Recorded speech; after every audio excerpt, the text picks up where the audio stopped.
the ninth speaker. The ninth speaker is Ms. Rena Muronaga from the University of Tokyo.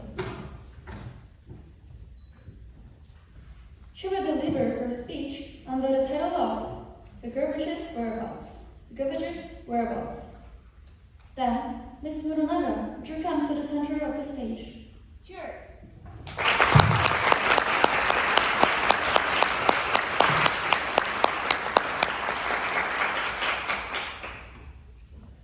Thank you, the Master of Ceremony, distinguished judges, all the speakers, organizers, and all the audience.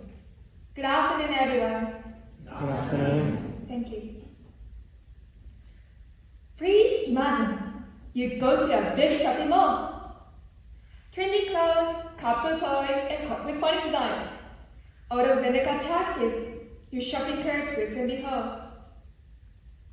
But have you ever considered impact of your choice? Each item you choose affects not just your life, but the world around you. Today, I invite you to reflect on the impact of purchasing decisions and explore how we can make responsible choices for a sustainable future. First, let me tell you about my past. When I was young, I lived in the Philippines. The Philippines is a beautiful country that has amazing beaches, cultures, and people. I loved them so much. However, behind the beauty, thousands of people are sacrificed by one thing. Guess what? Handguns? Alcohol? No, it's garbage. How does garbage kill people? Well, have you ever heard of Smoky Mountain? It was an area where undisposed garbage was piled higher and higher, and eventually a gigantic 20-meter high mountain was formed. Over 20,000 people lived there without adequate food or sanitation. I lived close to Smoky Mountain. When I crossed there, the air was heavily polluted due to the constant fires. One day, I met a girl living in Smoky Mountain. Her living condition was heartbreaking. She lived at the bottom of the mountain and had to drink polluted water. Because of the dirty water, she often had painful stomachaches, but she didn't have enough money to buy medicine. She said, many people are injured and died on the mountain. A man lost his arms when he was caught in a garbage truck, and hundreds of precious lives were lost when the trash mountain passed. In the first place, why did Smoky Mountain occur? One reason is that the Philippines lacks a functional waste management system. However, there is another significant reason. That is, waste colonialism. Waste colonialism is a practice where wealthy countries export their waste to poor developing countries. Developing countries often lack the waste disposal infrastructure and become dumping grounds for garbage from richer nations. According to the Ministry of Environment, Japan exports 1.5 million tons of garbage yearly and are the second largest exporter of plastic waste in the world. And Jews are also the offenders. Initially, I could hardly believe this fact because I believed that Japan disposed of garbage perfectly. However, the reality was totally different. So why does Japan export so much garbage to foreign countries? There are two reasons. Firstly, mass consumption is still ongoing. Instagram, TikTok, YouTube.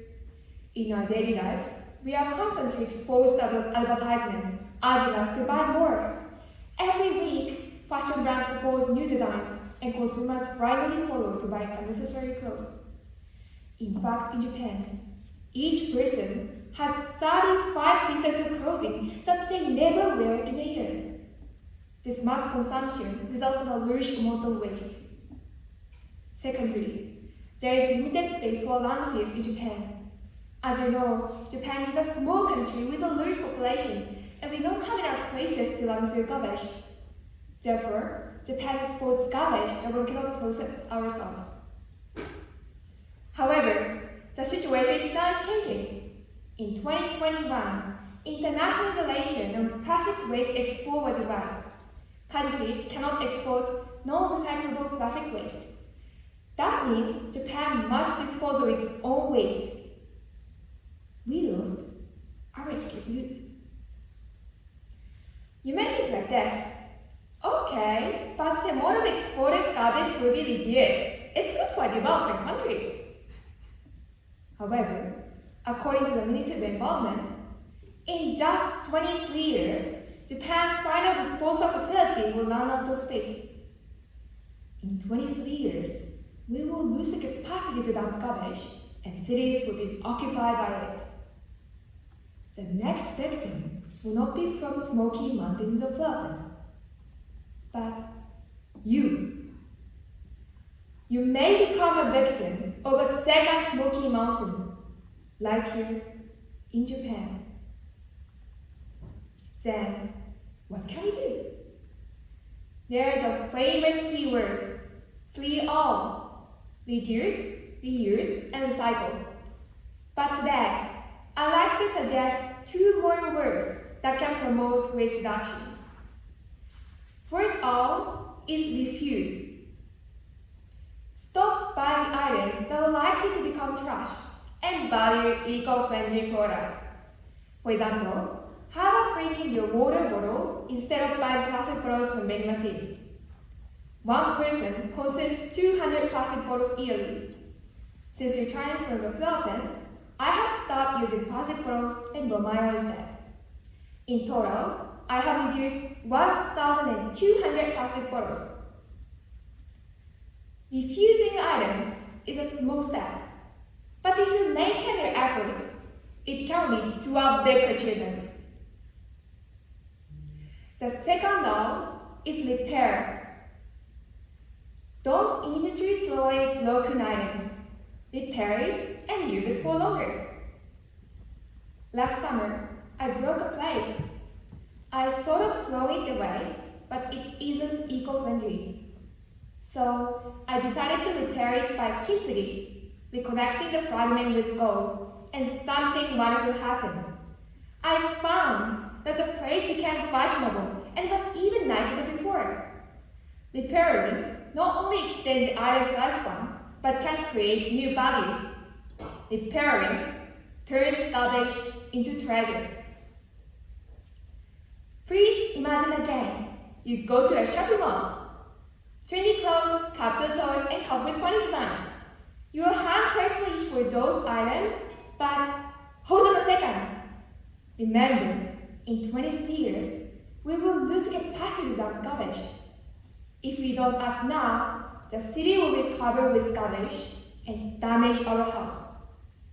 Acting now will prevent you from becoming both offenders and victims. So, everyone, do you remember the keywords? Reduce, reuse, recycle, plus refuse and repair. Let's keep it in mind and always consider the garbage's whereabouts. Thank you.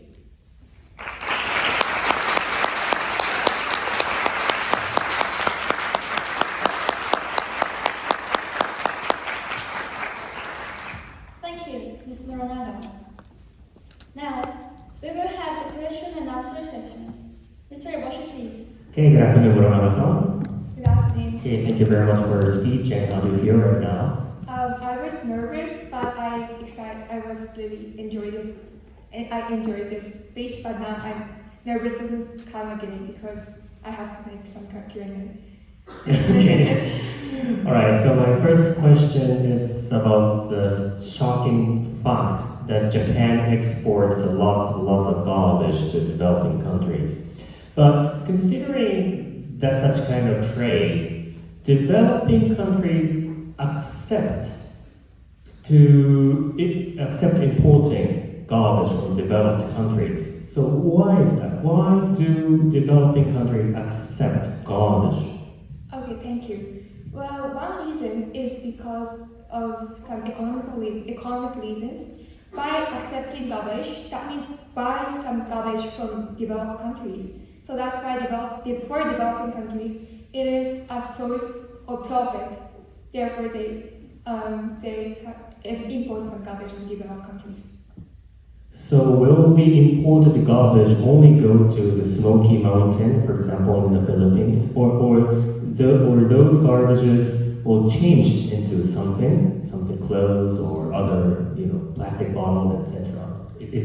Will such kind of thing happen? Well, in developing cases, those recycling processes are not occurred, but there's most of the garbage will go to the place called Smoky Mountain, and there are some people who pick up some garbage, pick up some useful materials or useful clothes from the mountains and then sell it. So that's why those recycling processes are not occurred in the Philippines. So just garbage stay on the garbage mountain, Smoky Mountain. That's happening in the Philippines. Okay, I understand. So then here comes the next question. Although the importing garbage creates profit for developing countries, but it's kind of very not good for both human beings and both for an environment. So what does the United Nations or other partner authorities do for this issue? Okay, thank you. Well, recently there were some international conference held in Busan, in South Korea, which is focusing on reducing the production of plastic and then stop exporting the garbage to developing countries. So I think these conferences are occurred by United Nations or by other countries' administration. Okay, that's good. Okay, hopefully the last question. Well, I think that Japan has a lot of technology to transform garbage into more useful goods. So do you have any examples of such kind of transformation? Okay, thank you. Well, I heard in Uniqlo, this is Japanese clothing company, they try to make new clothes with old clothes. So that means recycling it. So I heard that recycling clothes is very difficult because in the first place, clothes contains a lot of materials like polyester or like plastic or like cotton. We mix and make a clothes. So it's very difficult to divide the materials. But recently I heard that the Uniqlo made some technology to divide the materials and then create new clothes from old clothes. So that will help us a lot to foster the recycling process. Okay, excellent. Thank you very much. Thank you.